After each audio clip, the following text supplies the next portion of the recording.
Hello and welcome to this edition of the Talanta Eye, where we start discussions based off of issues that are hitting your news.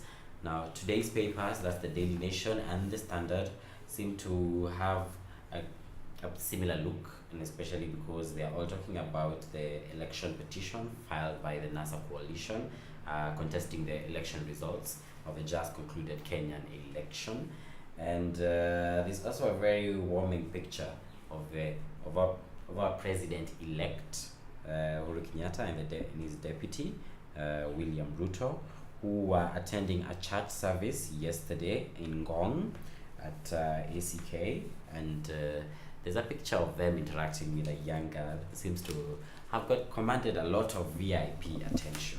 So today's paper also has a lot in terms of the elections, because over the last week and this week there's been a lot of governors getting sworn in, so a lot of pomp and color and celebrations. Today there's a whole ad plastered on each and every local daily about the Sonko and Igade inauguration, which will be happening alongside several others in the county, but this one is going to draw particular interest because even the president will be attending this inauguration. And then Sonko has been known to be, a man who's very enthusiastic and energetic about what he does, and you can expect some pomp and color at that event.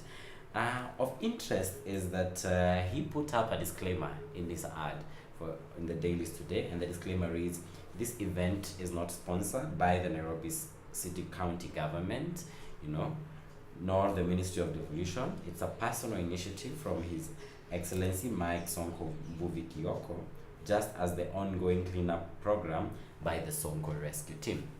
So this draws up a very good discussion, because when he talks about it not being sponsored by the Nairobi City County government, we might want to find out who's sponsoring these other inaugurations. I mean, the first one started with Alfred Mutua, and we've had a series of several others taking place, and several more will be taking place this week, including Anne Waiguru's, who is also going to command a lot of visibility because she's been making news headlines previously. So it's important to query in your own county, why is my governor getting the funds to sponsor this inauguration event?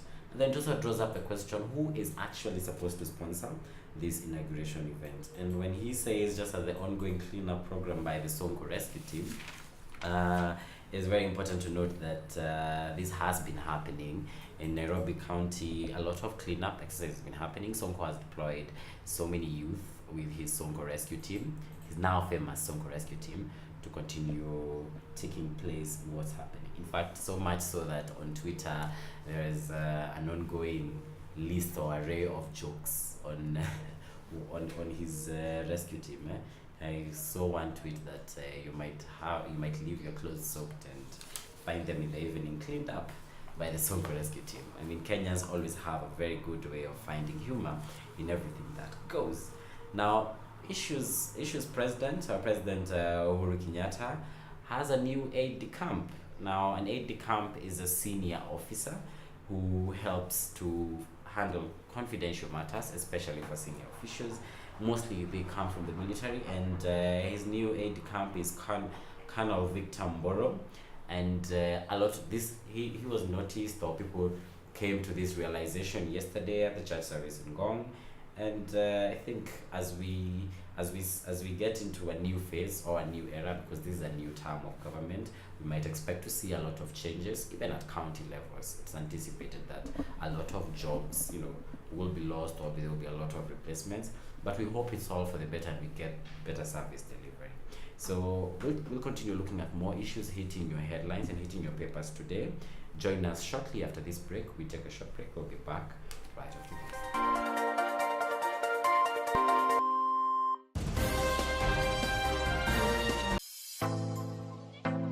Talanta Institute is the center of excellence, offering practical training in media studies, digital marketing, music studies, DJing, performing arts, hospitality, ICT, and computer studies. For more information, call us on 0734 777778 or visit our website at www.talanta.global.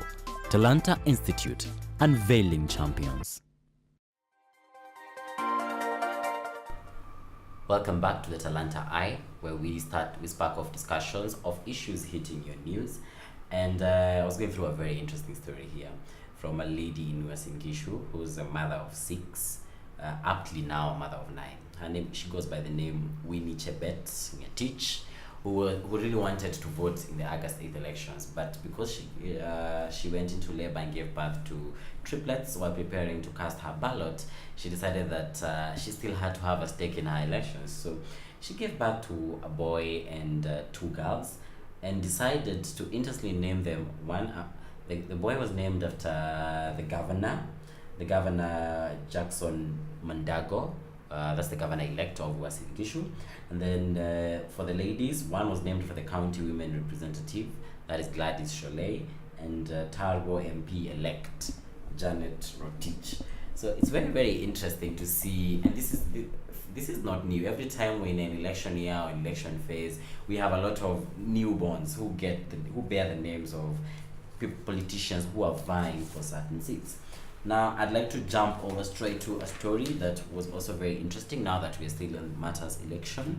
There's an article about how women in this election have shattered the glass ceiling in terms of politics, because we know we've been fighting, there's been a lot of fights and disputes about women being in politics and their representation. And even now, I think there's a legal suit ensuing about the insufficiency of 2/3 of women up there, but one cannot fail to notice that at least there's a changing tide.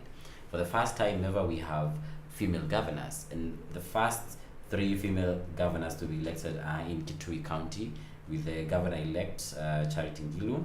There's Bomet County, governor-elect Joyce Laboso, and Kirinyaga County, Anne Waiguru.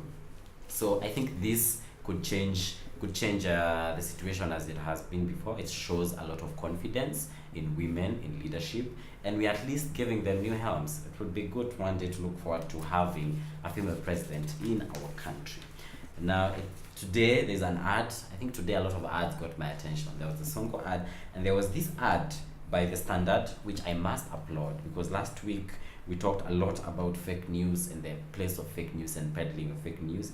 And the Standard and Standard Digital have started a campaign. So basically, the Standard Group have started a campaign against fake news, and the campaign reads: "Stop, share before you share, think," which is a campaign we've been talking, which is something we should actually inculcate amongst ourselves. Before you share half truths, before you share photos out of context, before you regurgitate old stories and bring them on the surface, you need to really, really think about what you're doing, the implications of that, and what else you might be causing out there.